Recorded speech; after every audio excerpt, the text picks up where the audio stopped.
Minus Village Productions.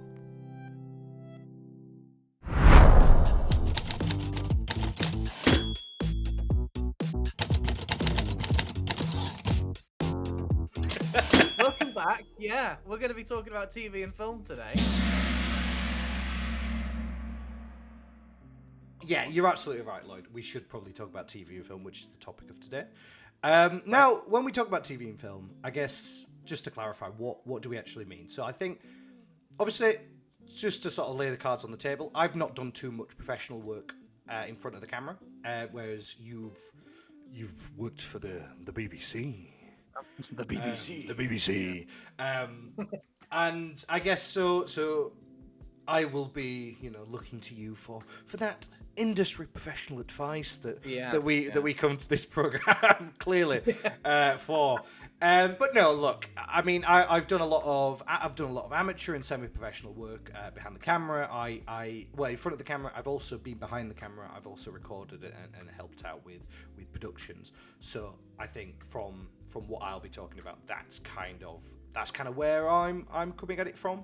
I don't think we did too much when we were training to be professionals at university and on our degrees. I don't think we did too much education. I don't think that's not really where our degree led us, really. But I think just to sort of kick us off, then, Lloyd, what would you say your experience behind in front of the camera is?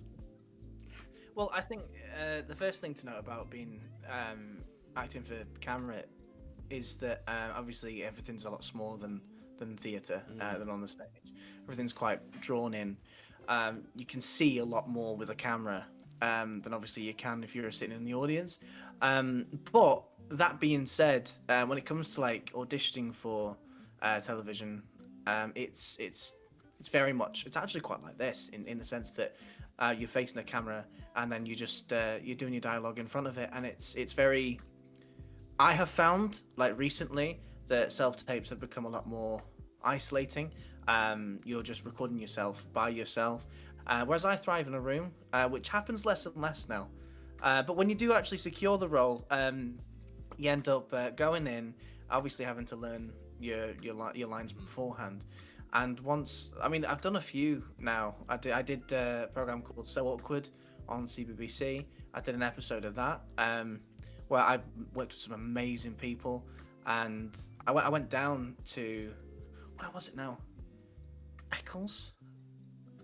Okay. Somewhere beginning with an E, and we filmed in a school, and I had a few. I just had a few lines, and I got to work with. Just some amazing actors and people that I got really close with over a really short amount of time. Because I found that when you're in, you're kind of in. You're in. And everyone's real community like feel about it. And everyone was super nice. Well, you've got an excellent story about catering, don't you? Which I'd love to ask you about, because I enjoy listening to it every time, because I think the enjoyment that you get from telling it, because it like every time you tell it, your face lights up with like this childish joy, and so I absolutely want to catch that on camera and audio. So Lloyd, what is your experience with catering with TV and film? It was just really strange. When I was on the set of So Awkward, actually, I think, and I ended up. It was lunchtime, and everyone's eating, and there's obviously there's normally like a food truck kind of thing. Like you go and you line up and you get your food. And on this occasion, whether it be So Awkward or whether it was something else, I can't remember now. But on this occasion, I went up to the lady in the food truck, and she said, "Are you cast, crew, or essay, supporting artist?" And I said, "Well, on this occasion, I suppose I'm cast, because I've got lines. Like I auditioned for this role and I got the role. I suppose I'm cast." And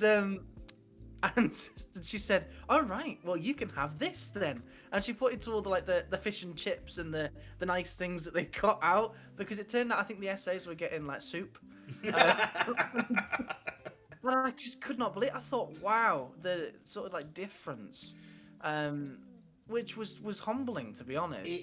But I enjoy being on both sides of that. I love doing like supporting artists work, like extras work. I love it. It's great because it keeps you on the set. Like you may have to audition for stuff and you don't always get it. But if you're going for an essay role, you can really have a lot of fun. You know what I do? Actually, I'll tell you what. You know what I do when I do like supporting artist work? Yeah. I come up with my own character in my head. Okay. Yeah. So my extra has like, why is my extra on the set? And like, why is he doing what he's doing? And you know, even if you're walking from A to B across the back of the thing, what am I doing? And I love playing that little game with myself and coming up with like a backstory for this guy. Because I did one, I did extras work for Coronation Street, and it was this scene where Clayton was talking to who turned out to be his mum in the prison, and I was in this prison scene. They were having this conversation, and as it was looking at her, you saw the back of my head chatting to someone else over there, and I was like, "There I am, I'm over there." And what was your character? So you make up your characters, right? So what was your character doing? Were you in prison? Were you talking to someone in prison? Like I was a prisoner. You were a prisoner. Okay, so what? Yeah, what had your guy. Slightly off topic, but what had your character? What heinous crime had your character committed to get you in jail?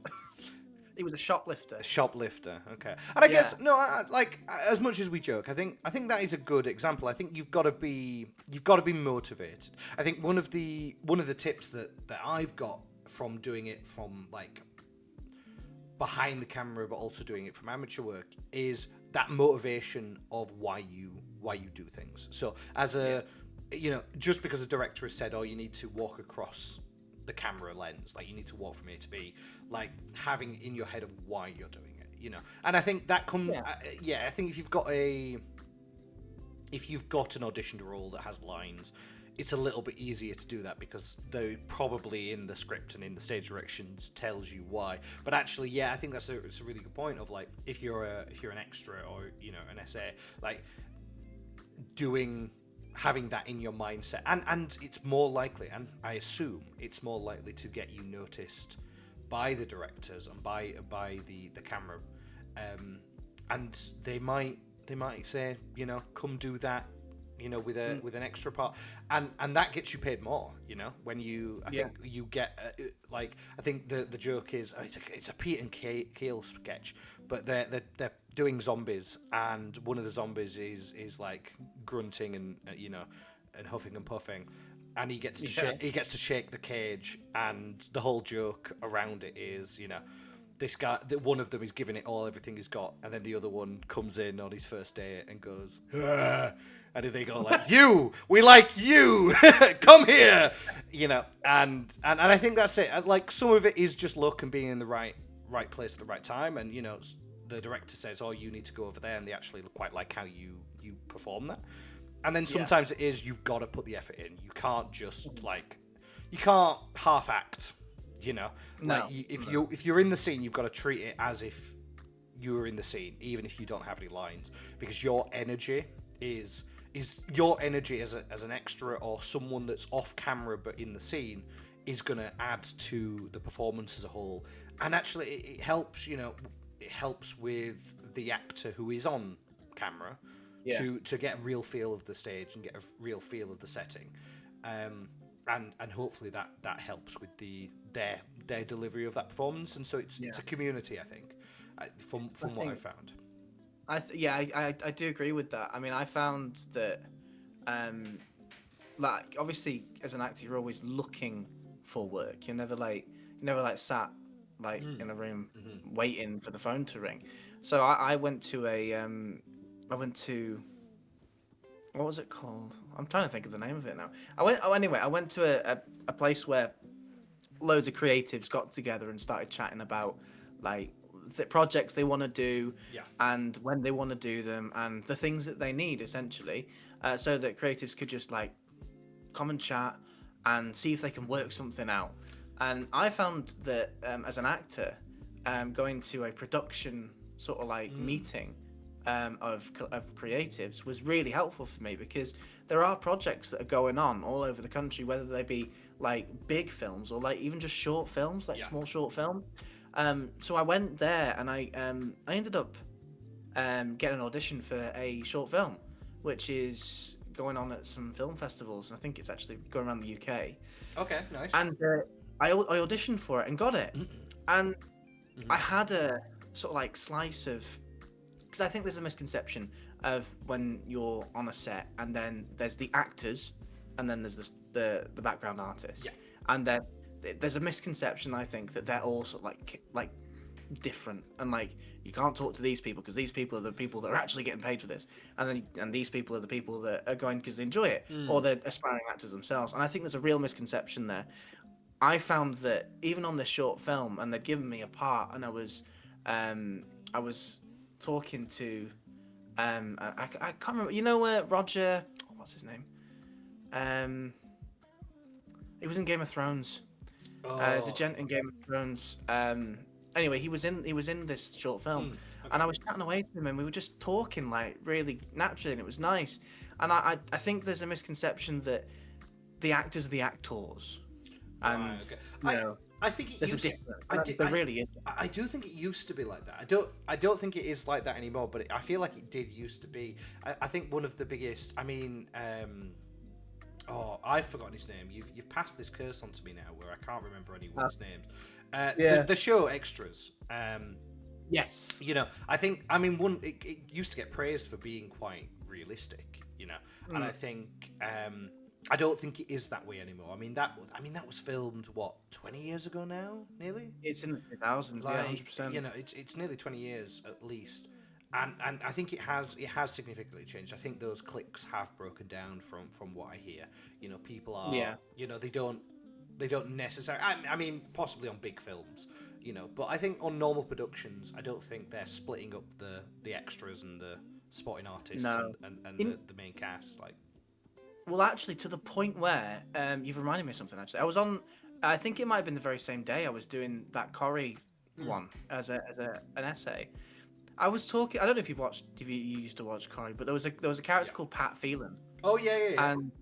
And he was one of the most sort of like heinous, bad guys at that time, and he was bloody scary. Like in the show, in the program, I think. Because I watched a few of, I watched it, and I bumped into him on the bus, because on the Corrie bus, at this specific shoot anyway, the actors and the supporting artists ate on the same bus. So they all had like lunch together on this, because not like sometimes it's like principal bus, essay bus. On Corrie, certainly at that point, we were all stood there together in this one bus. And I happened to walk past him, and I got chatting away to him. One of the loveliest guys you will ever come across, genuinely. And it surprised me to no end, because he's such a horrible, horrible character. And this gent was so bloody lovely, and I love that, because I think that's where the community comes into it. Because like even my dad, because I was like 16, I think, I couldn't drive. My dad was sat in his car outside the studio waiting to pick me up. And one of them comes walking past him, and I think it was Kev, the mechanic, or someone, and he walks past him, and he goes like this to my dad, and my dad goes, that's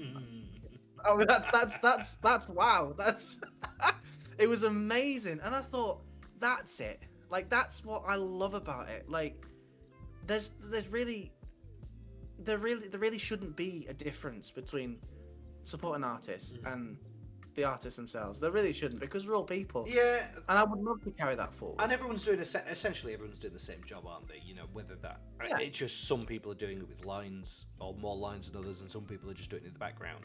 So you know, I do think, but I do think it has broken down. I don't think it's as cliquey as it used to be. No. But I think that sort of makes it more accessible to.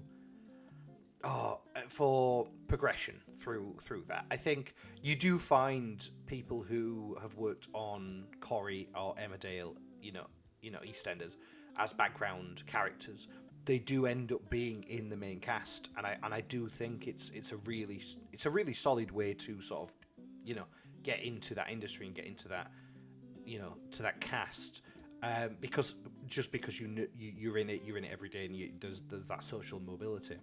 I think how sort of talking about sort of working in an industry like that, in like a day-to-day, week to week show.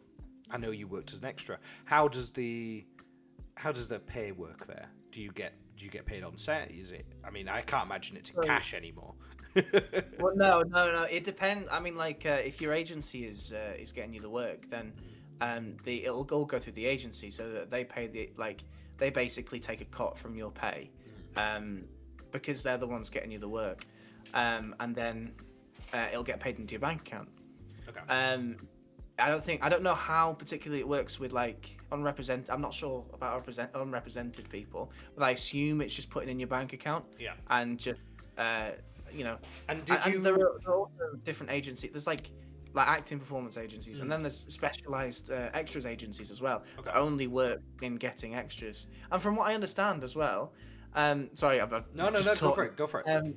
From what I understand as well, I think on Corrie or Emmerdale specifically, one of the two, I think there's a strict policy that if you've been an extra, you have to wait a certain amount of time before you can then be an extra again. Yeah, because they don't want to repeat you. They don't want the same people walking about all the time. Yeah, and yeah, no, that's fair. Did you just very quickly going back to how it worked then is so obviously your agent gets you in. They sort of deal with all of the admin kind of things. Was it paid? Did you get paid on the day? Did you get paid the month? Like, did it come in like a monthly paycheck?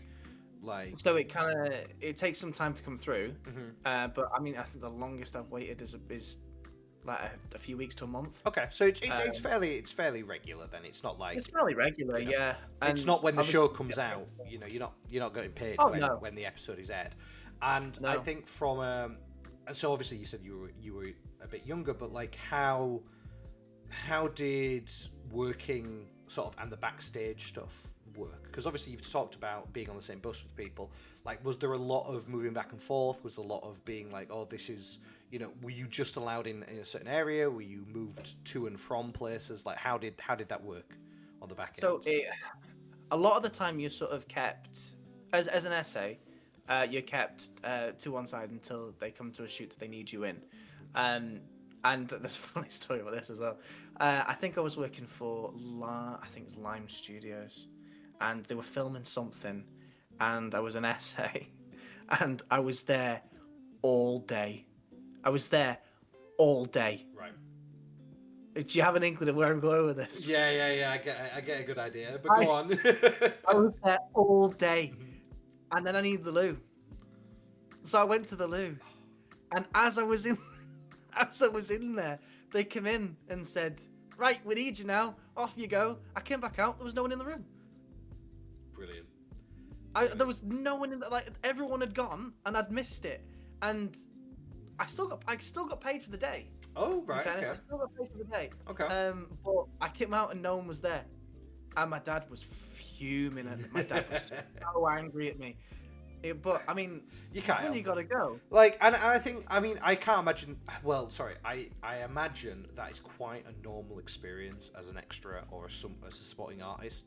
Like, you are essentially just, unless you are told that you are in a certain scene, I imagine a lot of the time you are just waiting until the director decides, I need a few people in the scene.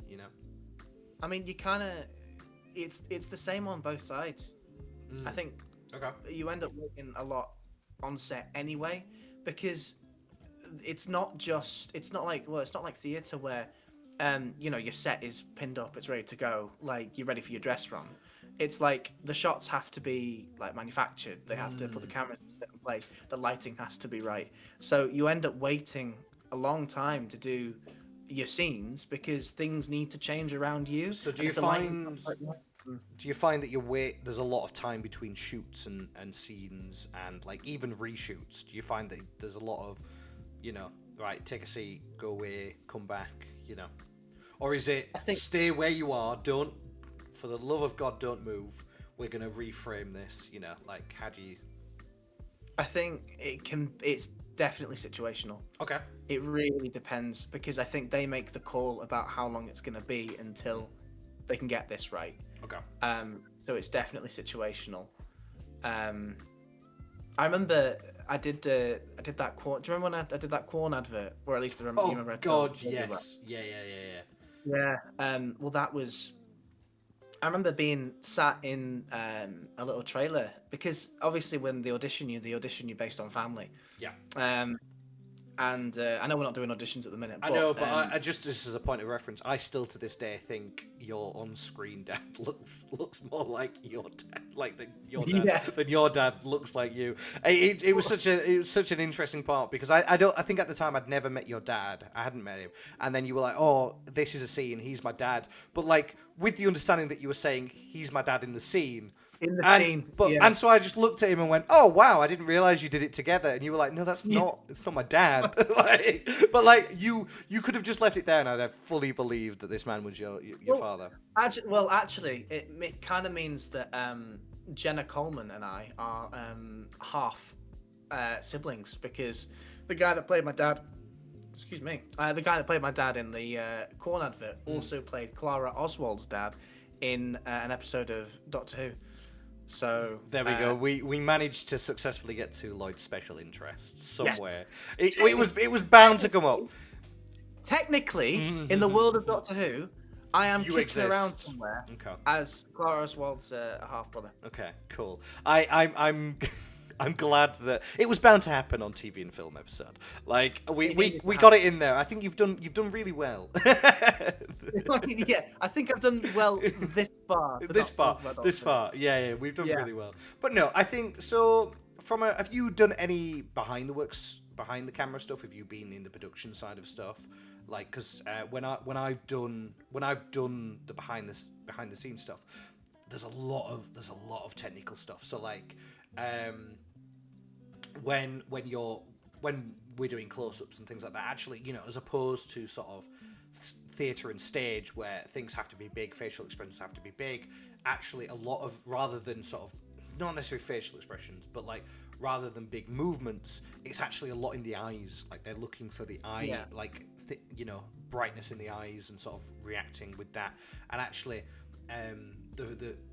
you end up going, like, less is more a little bit, being like, look, bring it down, like bring it down a little bit, because like we've only got this, we've only got a shot of your face. So when you're moving around or you're doing it big, less is more. Do it with your face. We want to see the fear in your eyes, or we want to see the excitement in your eyes, or whatever that is.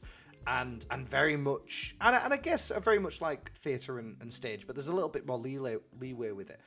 Like if you are in a scene, you have to kind of know where the edges of the camera are, but there's and there's lines on the floor often, like, but they're off screen. So like if you're at that line, you're already off camera, and so you've kind of got to know whether you're on a wide lens or a narrow lens. Like, I think having that technical know-how, even as an actor, is really useful, because that's going to be like, that's keeping that in the back of your head is going to really be useful. But it's also going to save time on the production side of stuff, because if you are making those mistakes, if you're going outside the lines, if you're swaying around too much, there's going to be reshoots, there's going to be, you're going to have to keep redoing it. I think from a being on stage point of view, being on the set point of view, how does directing work? How does notes? How does, like, what do they come to you and be like, that didn't work, do this? Have you received much of that? Yeah, no, I did. I mean, when I did So Awkward, it was very much it wasn't too bad, in fairness. I mean, there were notes in the sense that can you just try this a little bit different? Just try it like this. Rather than like that, and I did get that. Whereas I noticed on now this wasn't to do with me, obviously. As an essay, I wasn't being given such like in detail feedback on Corrie. But what I noticed with Corrie and soaps in general is that they are on such a schedule that there isn't much time. They need to get these shots done because they're constantly filming. So I don't think they get much time to be able to rehearse these, if I'm honest. I think they just bang them out very, very quickly. Whereas on a shoot that's kind of dedicated for like a series that isn't so on all the time, you have the time to sit and perfect these things and see how you can just tweak them just so to get them right. Whereas on like soaps and stuff, they don't really have the time. Yeah, that's fair. And that's what I noticed anyway. But like backstage work, I don't have the skills for like backstage work for especially camera, because it takes such a selection of really, really skilled people to get like lighting right, to get sound right. And I don't think people like that, the technical team, when it comes to TV films, don't get the recognition that they should do. It's all focused on the actors, which is great, perfect, but it's so intricate making a TV series. Yeah, and I mean, we went to uni with some people who have gone into that industry. We've got some friends who are actively doing things like that, and I've looked at the stuff that they're currently working on or currently doing, and like I would have no idea. You know, you'd point me in front of that, and I'd go, great. I'm so glad I'm looking at lights on a keyboard. Yeah. Like, this means nothing to me. You know. Like, on a set of Doctor Who. There we go. I got the reference in. But no, like, I think you're absolutely right. I think they need to be treated with the same recognition. And I think as an actor, I think it's sort of partially, especially when you're on set, you need to make sure that you are respectful to these people, because like as much as you might be on camera, they're the ones that are making that possible, you know. And they're the ones making you look good. Oh yeah, and they can make you look bad. Exactly, and it's the same. It's the same for theatre as well as it is for television. Like the people behind it that are actually putting in the hours and putting in the work to make you look good deserve recognition, because there are so much that goes on that you don't get to see. And I think that needs recognition personally. I really do. No, I agree with that. And I think the last thing I would say on sort of film and TV is, like, as much as we, you know, when you're on stage, the audience is part of the scene, it's part of the performance. I think you've got to treat the camera almost as like your acting partner, because you've got to. And the reason why I think that is because when you're on stage, your acting partner is the person on stage, and you are using lines of communication, lines of sight. You know, you're talking to them, you're standing at an angle with the audience and them. Camera, it's the same. You know, you've got to be you're doing that with the camera, and so there's always an element of they've got to be able to see you, because I think with your colleagues on stage, there's always an element of you've got to be able to see them. They've always got to be able to see you, to see what you're doing, to react to you, to do all that.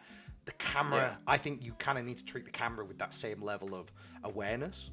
You know, you've got to be aware of you've got to be aware of the camera is. God, cannot say that sentence, but you know what I mean. I think because ultimately, a lot of the times we see it in TV and movies, and with a lot more famous people and the people who have influence.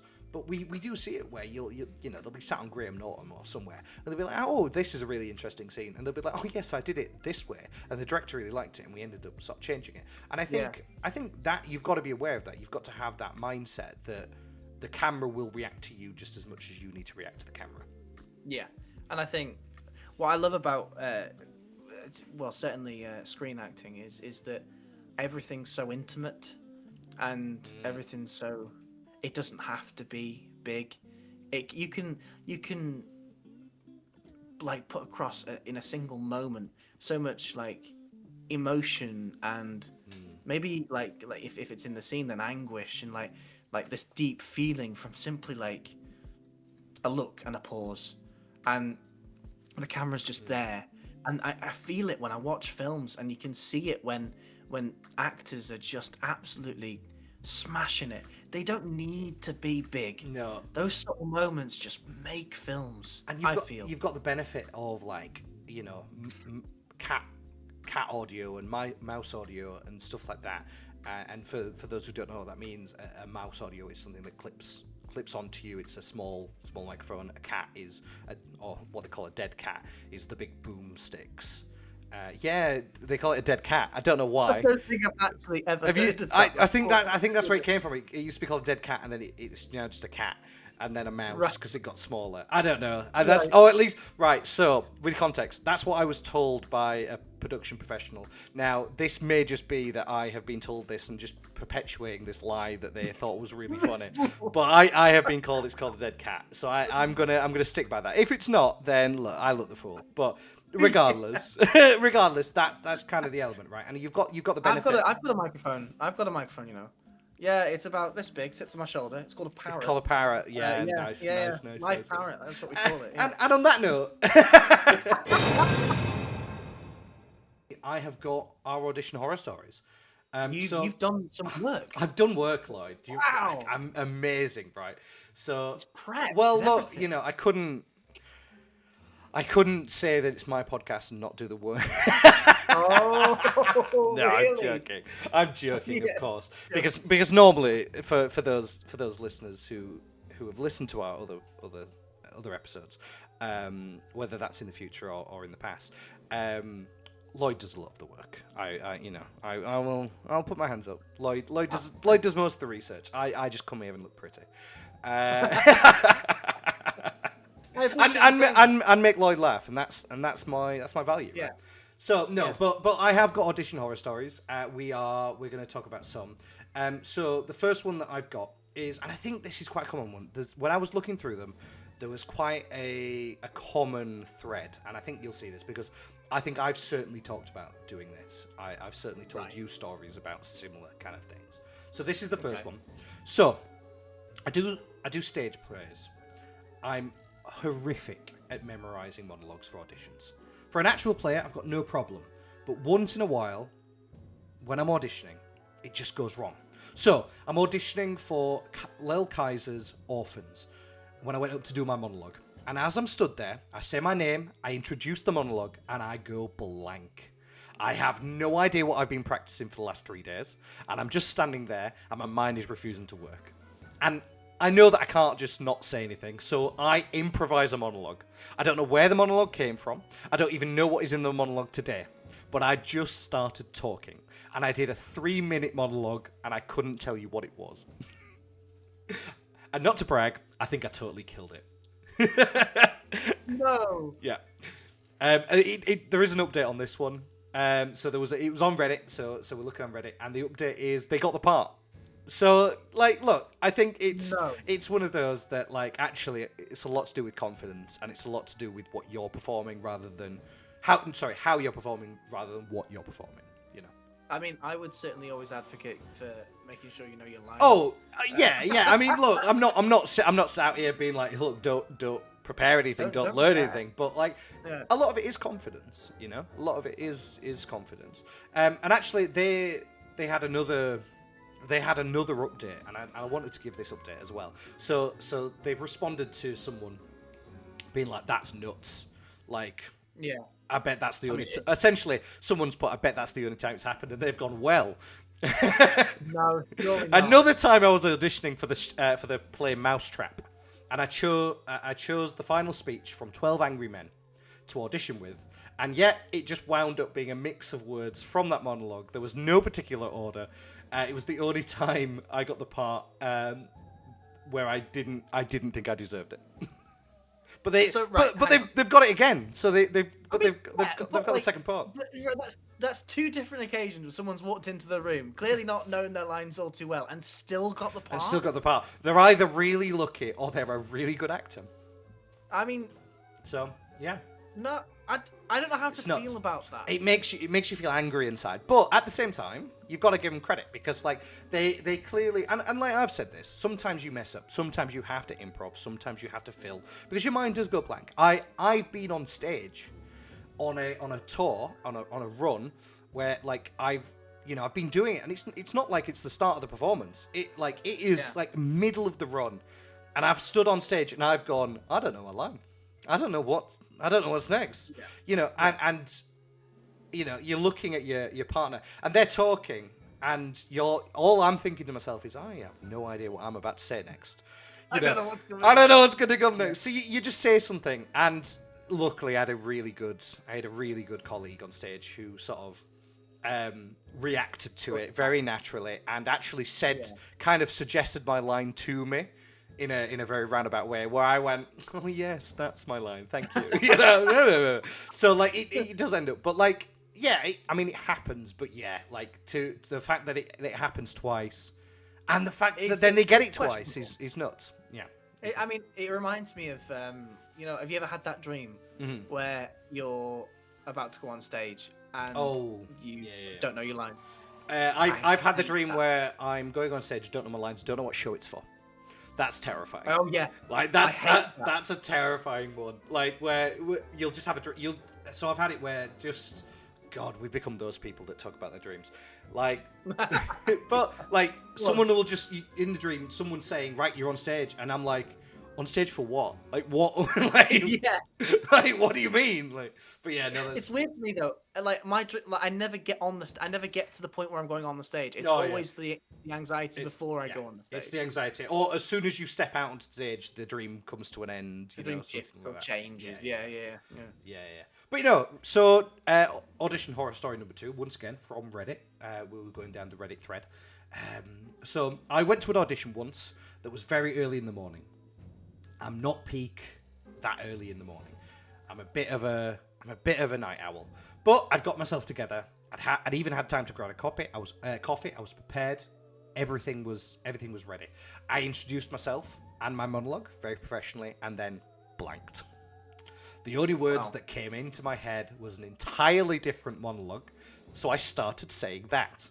I did the monologue as intended from this other monologue, and at the end, as I'm closing out the monologue, I suddenly realised why I wasn't using that monologue, as because it has an inappropriate joke at the end, and that stumbled me, and I just ended up gibbering like a lunatic. Didn't finish the monologue, said thank you, and left. I just, yeah. Oh God, how horrendous. That's horrendous. Yeah. So just to sort of, there's an extra bit. It's not an update, but there's just an extra bit. I never expected a callback, but at least I got to see the auditioners, the director's hopeful smile slide right off their face, as I knew the moment I lost her. Oh, what a shame. Yeah. Yeah. Yeah, it's a rough one. There was a lot of people talking about blanking on monologues. And I think it is. I think it's nerves. It's your adrenaline kicks in that moment, and like you've got to be able to control that adrenaline because it can just bang. Yeah. Okay, so we got another one. So my first high school audition, I was given the option to bring a music sheet or a CD. Which is unusual, but I chose the easier option, and I went with the CD. Turns out, when I got there, the CD player had broken, and I had no sheet music with me whatsoever. So there is an update to this. So someone asked, what did you do? So they said it was it was a 1 in a million chance. The pianist who was working on our high school production was an external pianist who had just finished playing the show that my song was from professionally and had the piece memorized. And after a few moments of panic and my scared face, the pianist stepped in and just started playing it without the sheet music. That's not. But I wanted to grab that because sometimes stuff like that happens. You know, sometimes stuff like that happens. It's rare, but it's nice. But I want to go back to what you said before about the smile fled off her face, and I'd known I lost her. I've been to auditions where I thought it's gone horrendously, and I end up getting called back. And there are some times when you go for an audition, you think, "Oh, I've nailed that," and then you don't hear anything.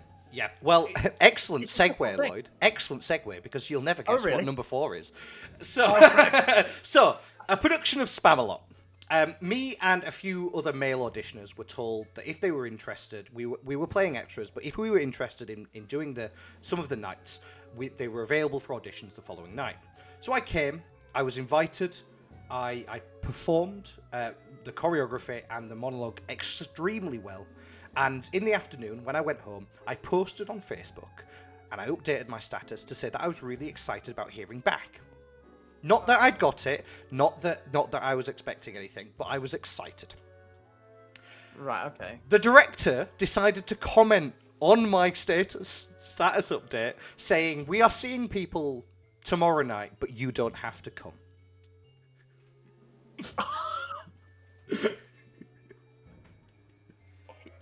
Oh, no. I found out by a comment. That's horrific. That's horrendous. That's horrific. Oh, my God. Yeah. I don't know what I can say for that. Yeah. That's... So, yeah. So the statement underneath is, my muscles were aching from the dance audition, and the emotional and physical pain just finished me off. Yeah. Yeah, like, that'll do it. That's horrible. But yeah, I think it is one of those things of sometimes you think you've nailed it, like this person. Yeah, okay, they didn't be like, oh, I've got the job, I've got it. But like, they thought they'd nailed it, and then you just weren't what they were looking for. I mean, this is a particular horrendous way to find out. But like, I mean, absolutely brutal.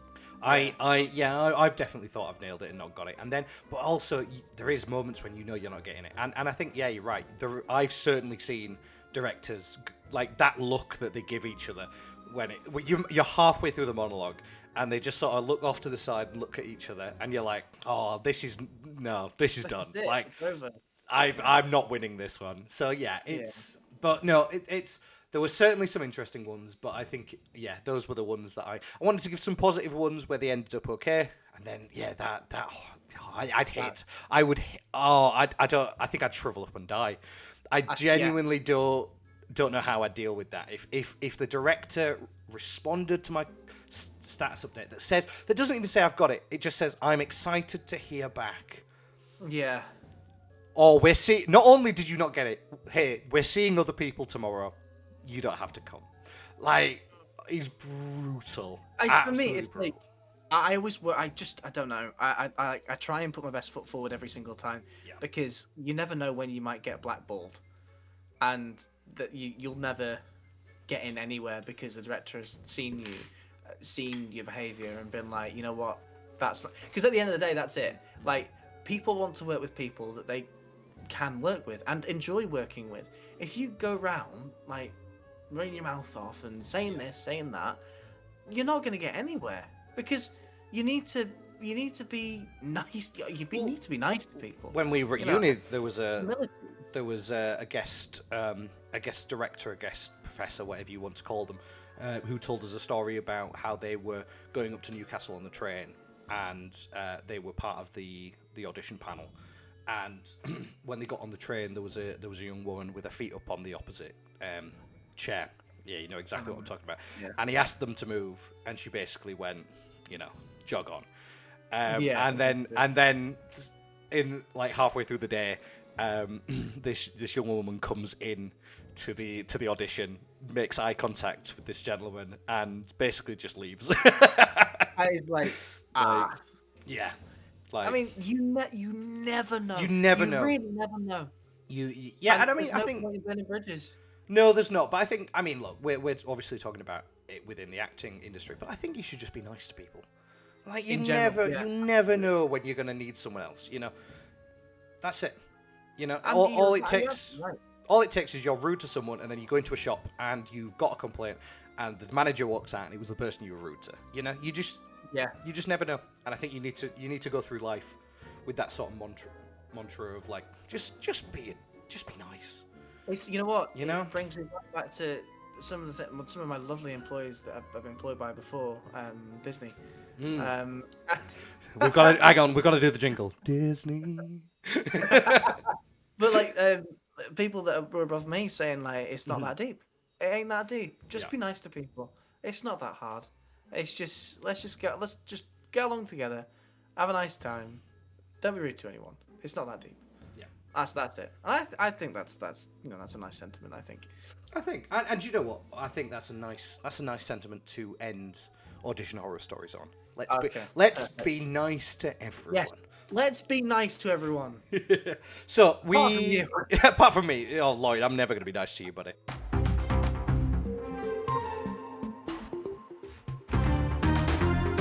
It's our cold read segment. Yes. Our wonderful cold read segment. So we've got a lovely script here from what I'm seeing. Yeah, I was like, from what I'm seeing, it's a script. We've done a script. Like, I know scripts. No, it's so from what I can see, it's called Two Actors Catch Up, and it's by. Oh no, go on. Oh, it's by Lauren Johnston. Lovely. So from what I can see here, obviously we've got stage directions, and we have a character called Norman and a character called Derek. What do you fancy? I'll go Derek. Okay, cool. Do you want to do stage directions then? Because Norman speaks first. Oh yes, you do like to have the first line. I do like to have the first line. I will read the stage directions. Yes, all right. Go for it. Cafe, day. Outside, passers-by stop walking, excitedly point through the window at the cafe as they notice Derek Silver, 67, sitting inside. Norman Hart, 68, is sitting opposite him. Derek poses for a selfie with a fellow diner who thanks Derek and leaves. 15. 15? 15 photographs in 45 minutes. Well, I am incredibly famous. One person asks me for a selfie, other people notice. You know how it is, Norm. No, I don't know how it is, Des. I haven't been asked for a selfie. For how long? That's it. I've just never been asked for a selfie. Never? It was autographed back in my day. In our day? Right. Well, as you know, your day lasted much longer than mine. You must be aware that I'm no longer considered well-known. Oh, come on now. Weren't you voted television's funniest person ever? Or something? Or was that Del Boy? No, it was me. For a year in 1981. But it was never like this with the camera phones, you know. Anyway, well done on Galatrix. Great show. Magic in space. My granddaughter loves it. Your granddaughter, yes. Florence. Nope. Veronica? No. Romar. No. She called the Amalfi Coast? Her name is Sienna. I see, my mistake. I have a house in Tuscany, you know. Right. Is it nice? It's a gorgeous villa with views of rolling hills packed full of vineyards, and it's my favourite place in the world. But it'd be nicer if it was with me in it. Haven't been there in months. It's just work. Anyway, it's been a while since I saw Sienna. She must be getting big now. Oh, how old is she? 5? 6. 6. Sorry, I've been away for so long. That's Disney for you. Oh, God. That's Disney for you. You know how, oh, no, look, would you like me to put in a word for you? I'm a granddad, Derek. I'm not jetting off to Hollywood. Although, if you do know of something a little bit more local. Who are you with now? Norman? Who's your agent?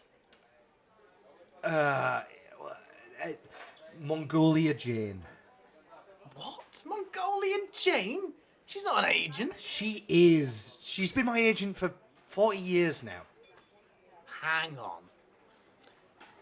Is this sign with me and they'll... Know your name in Mongolia, Jane. Yes. But that time we first met her at the candy store... the comedy... Candy store? At the comedy store? When was it? 79? 1979? Norm, she was one of the acts. No, she wasn't. She was. She's a character. She's not real. No, that can't be right. You got the lead in Frankly My Dear because you knew the writer, yes? Yes. So which jobs has Mongolia Jane ever got you? You with her? Yes. We have quarterly phone calls. And we meet in person once or twice a year. She's probably thinking that you're humouring her. That you're in on the joke. Well, I'm not pretending to be her client. I'm actually her client. Oh, please. No wonder you're not working.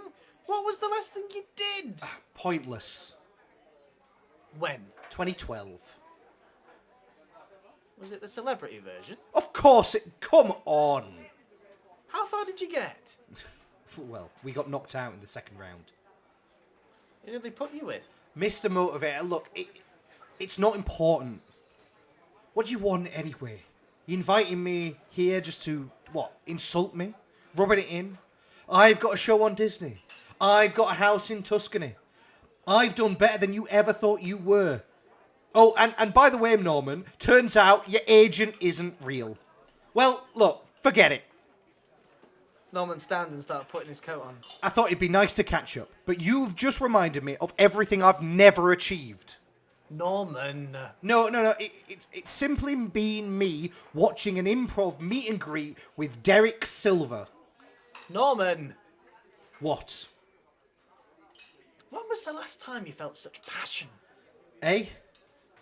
Look at you. You've been sitting on that sofa for too long. What do you mean? Your energy. I love it. Let's use that fire, that rage. Let's get you back on the telly. And scene. I feel personally attacked. That was... Do you know what? That nearly made me crack, actually, with the comment to Disney. Are you sure this isn't written off your life? 50 years. Is this me and you 50 years in the future? Is this like is this a dig at us? You know? No. I'm doing that. Yeah. Oh, yeah. You've got a house in... when it was just like, oh, yes, well, I've got a house in Tuscany. All right. Yeah, great. Like, jog on. It reminds me, you've never watched Still Game, have you? Oh, yeah, no, I've watched Still Game. Yeah. There's this an episode of Still Game where the two old men, Jack and Victor, are out having a slap-up meal with these two ladies, and they're trying to convince these two ladies that they're rich and posh. And he says, "Let's not do the tall tales anymore. Let's start going back to the truth." And he says, "Yeah, you're right. The ladies come back. I've got a boat." It just reminds me of that. No, I very much enjoyed it. It sort of, I think the Tuscany line made it very clear of what kind of script it was going to be. I think until then I was like, oh, okay, two actors meeting up. What's it about? And then yeah. Or was it Del Boy? Sorry. So that also got me as well. Was it you? Or was it Del Boy? See, I think I got more and more camp the more I went on. Yeah. Norman. It was sorry, and I know it wasn't part of the script, but it was I've got Disney, and you just, oh god. I did literally. I read it and I was like, hang on, someone's having a joke with me. Someone's messing with you. Having a laugh. But like, you know, just as a bit of advice, don't, gentlemen and ladies and everyone else, don't do what Lloyd did in your cold read. Don't go, oh god, is it about me? Is this on, as he flicks his hair back, is this on my life? Yeah. Shall I give you an autograph now? No, I don't know. You know what? There were a couple of times I messed up during that. But then again, it's a cold read. It's a cold read. Look, So- and I think that is a perfect example of that. Look, you are probably reading this for the first time, maybe second or third. Like, you've probably not had much time with this. You know, you've been given it. You've been sat outside an audition. You've been given it. You've been pulled in. The nerves are going. You're reading it for the first time. I mean, like, look, you know, there's a lot of different factors. I mean, we were talking about this a while ago of like the formatting of a script can totally throw you off. You know, I particularly struggle with that, being dyslexic. You know, it's not the easiest of things. I think there's some. I mean, and like I say, you know, being dyslexic, there was some words in there that, you know, you were talking and I'm reading the line ahead which says Mongolia, and my brain went, you don't know what that word is. You know, and it took me a few seconds to be like, oh, that's the word Mongolia. In fairness, as I was scanning over it, I thought it said Magnolia. Oh, Magnolia. Ah, okay, yeah. That's what it said, in fairness. So no, I don't think you're alone there. But like, I think you get the context because I to be fair, I didn't know what it meant. I didn't. My brain just couldn't comprehend what the word was until the next line says "node in Mongolia." Do you know what I mean? So yeah. I think that's and a lot of the time with cult reads, that's what you're dealing with, and I don't think it's wrong to, you know, and we always said with this podcast, when we were doing our cult reads, we didn't want it to be perfect. We wanted to show how it would typically be in a real sort of audition. Yeah. You know, and I think that's fairly to point. You know, I've certainly done cold reads. I've done exactly, and I know we sort of joked about it when we first started, but I've done exactly what you've done in auditions, where I've started reading it and I've gone, hang on, I've got like 2 seconds, I've got 2 words in and gone, hang on, let me reset, you know, like, sorry about that, let's just go again, you know. Actually, there's a place for that, because I think far too often we try and like make sure we're perfect. Yeah. You know what I mean? When we should always realize, I think, certainly I've realized that we're all human, and if you get something wrong, try again. That's what I was told when I was like auditioning around for drama schools and such. Like, what you do is, if you mess up, you go, "I'm sorry, I'm going to start again. Here we go." People are forgiving as well. Like, you know, Yeah, like I I've done an audition where like halfway through, like it didn't go how I wanted it to go, and I thought, oh, this is not going well, and the director was like, do you want to give that one a go again, you know, because like by the end you'd got it, but like, do you want to give it a go again? And you know, I think sometimes you've just got to be honest, you know, rather than, you know, obviously in the audition horror stories we read through ones where people just bulldozed it through, which is, you know, is a tactic and that can work, but sometimes just being like, look guys, really sorry, can I start again? Like, didn't start how I wanted to start. Can we just, in corporate world, can we just realign? Realign. Just start using buzzwords. Throw them off. That's it, isn't it? Like, just try again. Yeah. And like, I mean, of course I was so embarrassed to have messed that up the first time, but it's happened now. And now I'm not going to think about it for the rest of the evening. You're going to think about it for the rest of the year. You're going to be like, forever, you're going to be like, this, that's on a podcast somewhere. Yeah. My screw up is just out there. So when we next meet up, I'm expecting a dream of this. So you've talked about you dreaming about the anxiety of going on stage. I 100% expect you to come and be like, so Ben, I've had a dream about the podcast. I don't know what happened. I couldn't read, and at one point you said you didn't know what a script was. I did. From the looks of it, we've got a script, as if I don't know what I'm looking at. Like, these words. Wonderful. But that does bring us to the end of our wonderful episode on TV and film. It does. What an excellent one. Yeah. Thank you for joining me. It's been a pleasure to have me on as a guest, Lloyd. I would absolutely come back. How many times do we make this joke? I think every episode we've got to do, like, you know, it's got to be a running gag. No, genuinely, like, it's been wonderful. I mean, look, we always said we wanted to do this because we wanted it as an excuse for us to talk, and sort of have a creative outlet. And I think it's doing that, and that's what's really nice. So and I think it's nice to end on that positive. Be nice to everybody. Be nice to everyone. Yeah. Woo! Yeah. Oh, wonderful. But yes, be nice to everyone. Have a lovely evening, morning, good night. I'm not making the same joke again. That's terrible. Thanks, Truman. No, it's been wonderful. But enjoy yourselves. Goodbye. You have been listening to Off Script. Off Script is presented by Ben Sharp and Lloyd Mitchell. Edited by Ryan Krogan. Executive producers for Minus Village Productions, Ryan Krogan and Josh Dixon.